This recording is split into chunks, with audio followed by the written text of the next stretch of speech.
Today's session is a really special session. It's brought to you by my good friend Emil Cabot, Microsoft MVP, active blogger at checkyourlogs.net, and he's also a principal consultant with me at Tricon Elite Consulting.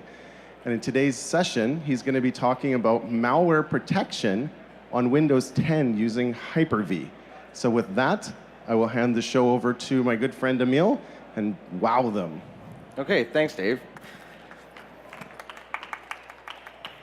So I hope this is going to be a pretty cool session. We've done a few this week around ransomware, various levels to do after ransomware has impacted your organization.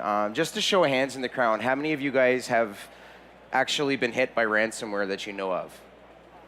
Oh, wow. And how many of you guys are scared of getting hit by ransomware?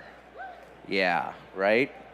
So we've done a lot of things about recovery on the data center side and from backups and retention. But now I'm going to show you some things that we can do from the workstation perspective. And for my demo, I'm going to do a short little demo. But what I'm going to show you is something that's available not only for enterprise users, but also for people that are running Windows 10 Pro at home. So a little backstory here. As to why I decided to put this in for a session is we had a client a couple of years ago, and a employee was at home, and they got an email in their inbox that said, please accept the attached resume for the posted position. Now, the person worked in HR. They had posted a job online that day, so everything just clicked. Double-click the email, nothing happened. Okay, so let's forward that email to my work, and maybe I need to open it from my work email account. So they forwarded it into the email, and the next morning at 8:28 a.m., launched the email. First, you've been thinking about it, right? This got to be a great resume for them to send it right away. Get in 8:28 a.m., double-click that PDF, and within 46 seconds, the entire environment was encrypted.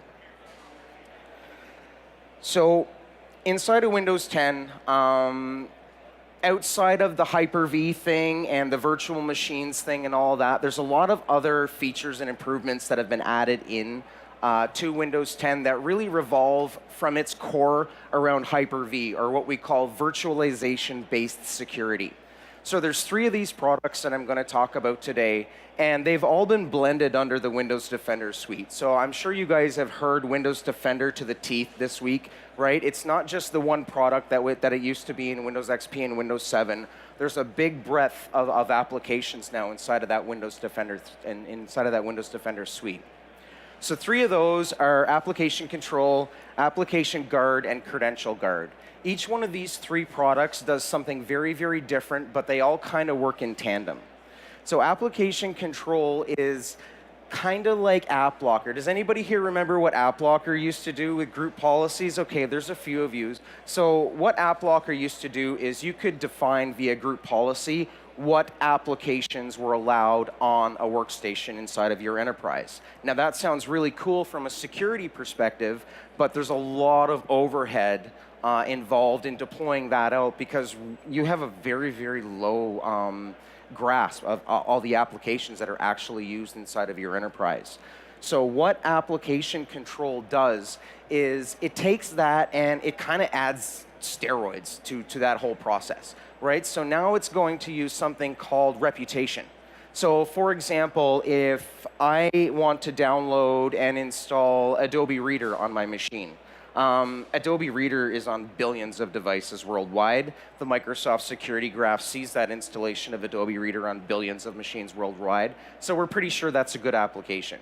Now, myapp.exe may be on 4 machines, right? So automatically that application will be restricted because it's not a broadly used application. For you guys in the enterprise world, anybody that's using Configuration Manager, any applications that are already deployed via Config Manager automatically get trusted by something called Application Control. Down on the bottom, we've got Credential Guard. Credential Guard does one very, very important thing, and that's that it stores your password hash on your machine. So your password hash, when you log into your computer, right, it saves a hash file of your username and your password.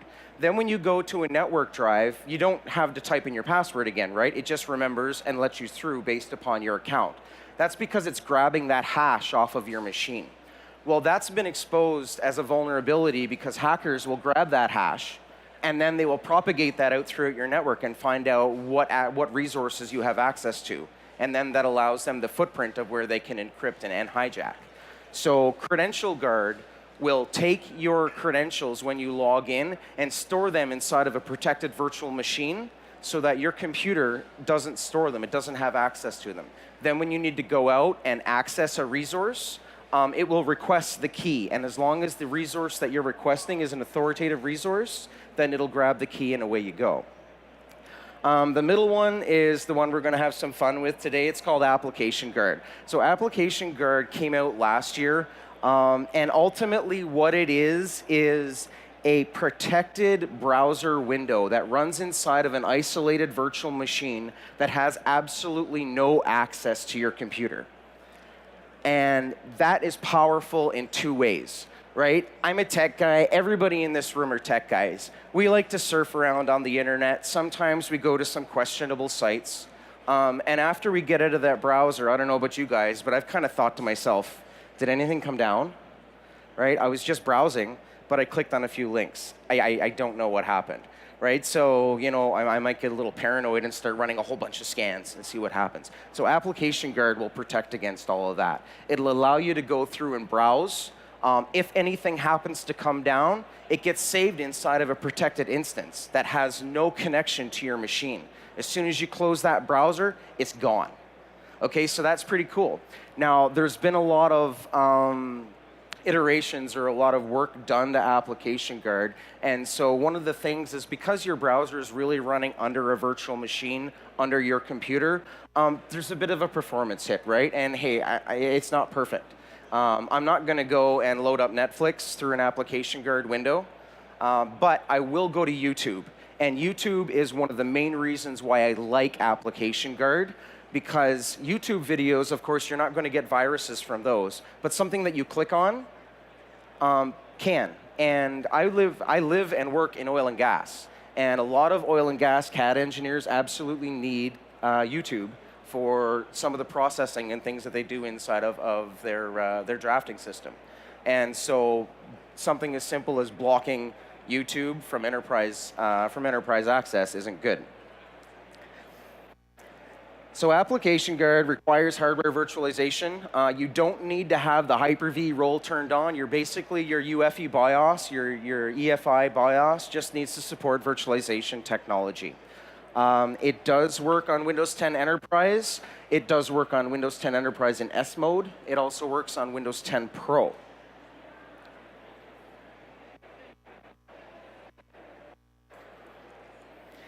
So what I'm going to do is I'm going to show you a couple of things here. I recorded a video the other day, and I spent a little bit of time trying to find CryptoLocker. You wouldn't believe how hard it is to actually find CryptoLocker now that's not affiliated with something that I can't present in front of a crowd. So it took me a little bit to find one, but I did find one. So what we're going to do is we're going to show you the process of how we download crypto using an Application Guard window. And then we're going to open it up to the audience here, and then I'm going to have somebody execute the real thing on my box, and we're going to crypto my workstation. So from the enterprise perspective, and before I get into the demo, you have a lot more leverage, of course, from the enterprise world as you do from the home world, right? I'm a central IT guy. I want to make sure that this is what my users follow. So remember back a few minutes ago when I told you the story about how this all came about. What we can do is inside a group policy, we can specify kind of a URL whitelist, right? These are the trusted websites that my organization use. And 9 chances out of 10, you probably already have that in there today to determine things like enterprise mode and trusted sites. So what we do is we take those lists of websites and we'll add them into policy. And it says, okay, if an end user clicks on an email and it goes to one of these 20 sites, your default browser will open, be it either IE or Edge. However, if they click on a link and that link takes them to a website that's not in the trusted list, then the application or the web page gets loaded up in Application Guard, and it actually launches really, really quick. So this is really cool, especially for phishing attacks and things like that, or embedded links that are not quite representative of what's listed there on the page. So it'll give you that safety net. Okay, who wants to see this?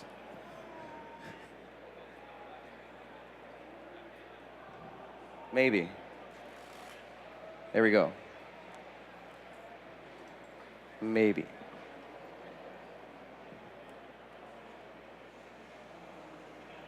Okay. So we launched the browser. This is your experience that you'd see if you were doing this at home, right? We don't control how it can go, so we've got to actually say, I want to do a new Application Guard window. The very, very first time you run Application Guard, it takes about 5 minutes for this to come up, because it has to build a virtual machine in the back end. It really does build a VM in the back end. You just don't see any of that stuff. Then what it does is it saves that state for future use. So subsequent times when you launch Application Guard, it takes a second. So gotta love Reddit, right? That's where I was ultimately able to find what I needed. And I scrolled down. Guys, please don't do this at home. And especially don't do this at work.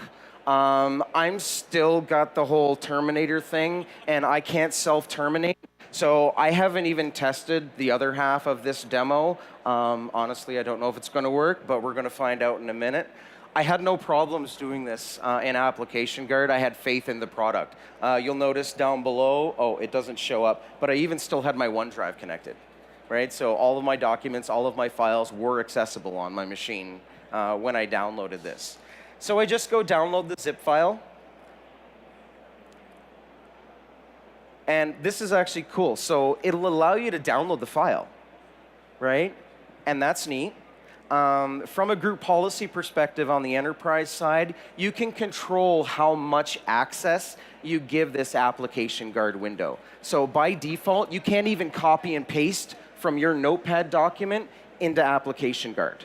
I typically will enable one-way clipboard access. So I'll be able to go from my host machine to Application Guard and paste a URL in, but I won't be able to copy a URL from my Application Guard window and then paste that into a regular browser. Because I don't want my Application Guard to have access to anything on my machine, because if my Application Guard instance is infected right now and I've given it access to the clipboard, then whatever malware is on there has access to my clipboard and whatever's in there. And there you go, right? As soon as I try to run the file, it says, it's not going to let you. All right, 12 minutes in, time for audience participation time. Who wants to crypto locker my workstation? Anybody? Come on up. Okay, so full disclosure, I downloaded that exact file about 10 minutes before the session because I didn't want to be connected to the wireless network. That probably wouldn't be a good idea, right? Standing here and I'm nervous. So yeah, me too. So it's right there on the desktop. Actually, here, let me change the screen so everybody can see this. You're not going to do this live. Yeah, I'm going to do this live. Okay, so right there on the desktop is that CryptoLocker zip file. You double click on that. It's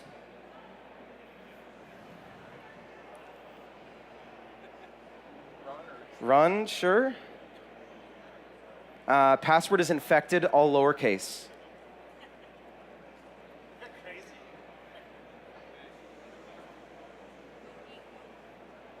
Run it anyway, sure. Smart Screen would have stopped it as well. Look at that, guys. Another plug for Windows 10.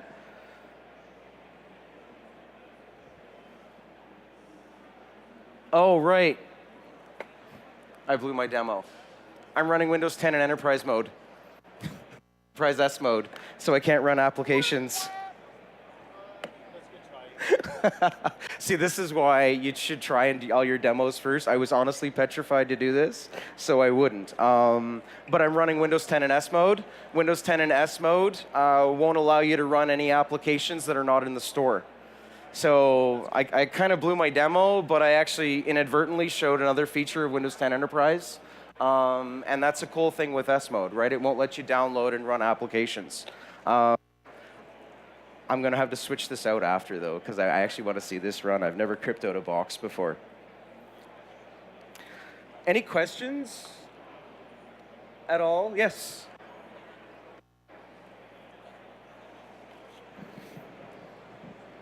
You still went into the protected mode manually. Is there a way to do it permanently?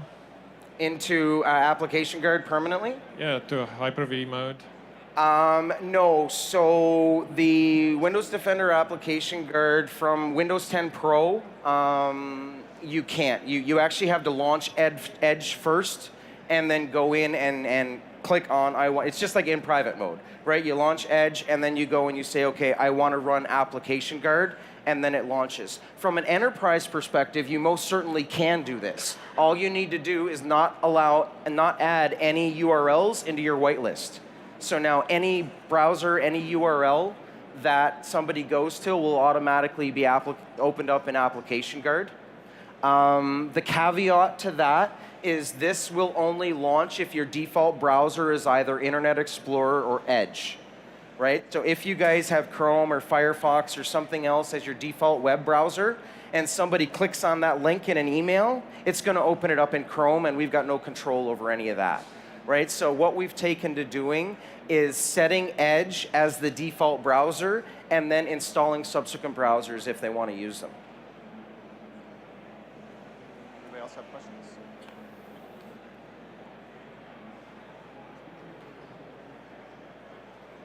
Any other questions?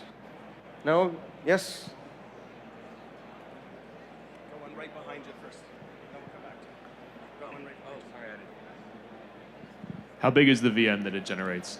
How big is the VM that it generates? Let me see here. I actually took a picture of a screenshot a couple of days ago of a command that I can run to get that, because I knew somebody was going to ask me that question.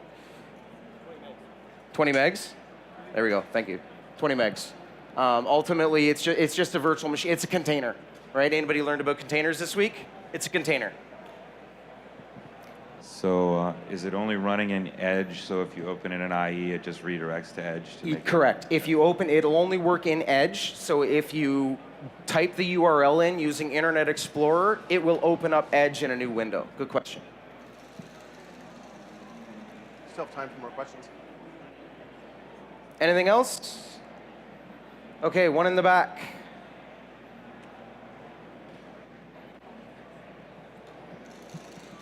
Hi, yeah, this is probably a bit out of scope because it clearly said Windows 10, but is there any way of doing this on a remote desktop service? I know they don't support Edge, but that would be nice to see. Precisely, and yes, I agree with you 100%. We had this conversation yesterday with one of the guys at Microsoft that worked on this product.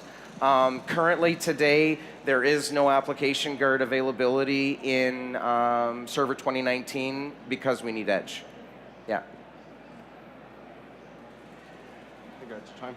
Okay, well, thank you guys for the session.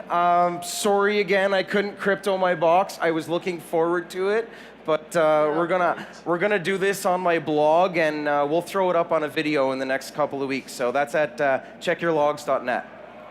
Okay, thanks everyone.